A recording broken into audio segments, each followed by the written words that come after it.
Quand la nuit tombe sur Pointe-Noire, une autre vie commence pour le plus grand bonheur des noctambules. Loin du calme soft et mondain du plateau, le centre des affaires de la capitale économique congolaise, Pointe-Noire, bouillonne jusque tard dans la nuit. Manger un morceau, partager un pot, constitue une vieille tradition qui ne font que perpétuer les Ponténégrins, l'appellation des habitants de cette cité balnéaire d'Afrique centrale. Ici, c'est la Dolce Vita. Vous savez que les Congolais aiment l'ambiance. Et c'est pourquoi nous nous retrouvons ici, parfois entre amis, pour essayer de discuter, de débattre un certain nombre de problèmes qui regardent la politique, l'économie, le social. C'est pourquoi on est là ensemble. Ça rappelle un peu le Mbongi chez nous. Le Mbongi, au village, c'est des gens qui se retrouvaient la nuit pour discuter un certain nombre de problèmes. Après le boulot, on vient manger ici, quoi. Entre amis, entre collègues, on vient manger. Le Ponténégrin, c'est quelqu'un qui aime la nuit, qui vit la nuit. Et les gens aiment bien se faire voir. Les gens aiment exister, ils aiment qu'on sente qu'ils sont là. au cœur de la nuit, les avenues, les trottoirs, terrasses de la cité ne désemplissent presque pas. Dans une ferveur sans pareille, les restaurateurs vous proposeront une variété de mets avec toujours sur la carte l'omniprésent Saka Saka national. Le poivre préféré des Congolais, c'est le Saka Saka. C'est les feuilles du manioc. La racine, c'est le manioc. Et puis les feuilles, c'est ça le Saka. Je mange toujours depuis 5-6 ans. Chaque fois quand je viens ici à Pointe-Noire, je mange un seul plat, qui est le Saka Saka. C'est bon le Saka Saka? Seulement bon? Bon, c'est pas assez pour le décrire. Je ne peux pas dire que c'est bon parce que je trouve que c'est pas assez décrit. Et si je pourrais, et ce que je fais chaque fois, c'est que quand je pars, j'embarque toujours, puisque le trajet dure 6-7 heures, j'embarque toujours du Saka Saka avec moi dans la valise.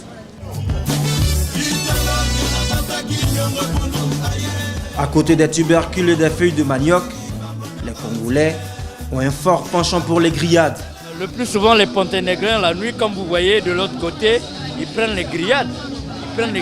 C'est un peu dans la culture des Ponténégrins. Ici, il y a beaucoup de poissons. Il y a les capitaines, les coffres, girelles. Ici, il y a beaucoup de bouffe. On peut manger des frites de pommes et accompagner avec des saucisses, des girelles et aussi des carpes. Il y a d'autres poissons ici.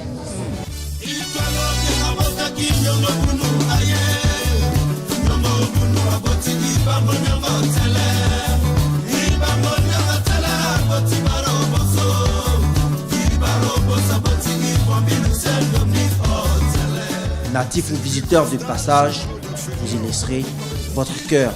Je suis né ici, et je revis cette ambiance-là, c'est comme une batterie que je suis en train de recharger. Je trouve que c'est une ville assez calme. Ici, les gens se mettent à l'aise et moi je crois que c'est bien quoi.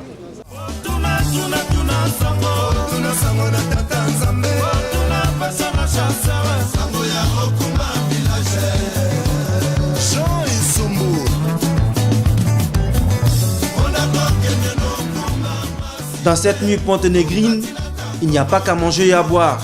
Chacun se fait son créneau. Ingrid vend la criée des courges cuites à la vapeur.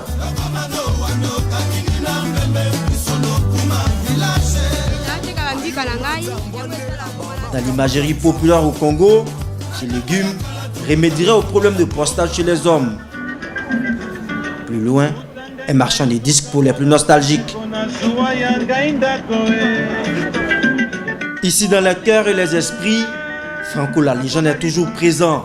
Même si pour les plus jeunes, la nuit se passera au rythme de sonorité du moment. On fait de notre mieux pour organiser tous les vendredis, tous les samedis, les soirées et les matinées pour essayer un peu d'avoir une ambiance un peu plus chaude. Parce que les jeunes aiment bien ça.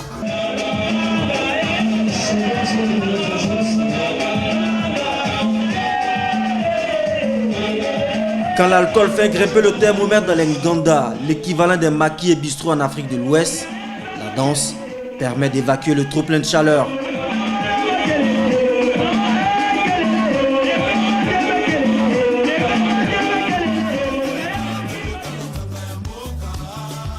Pointe au label pour les initiés n'a jamais trahi et ne serait trahi sa réputation de ville fraternelle.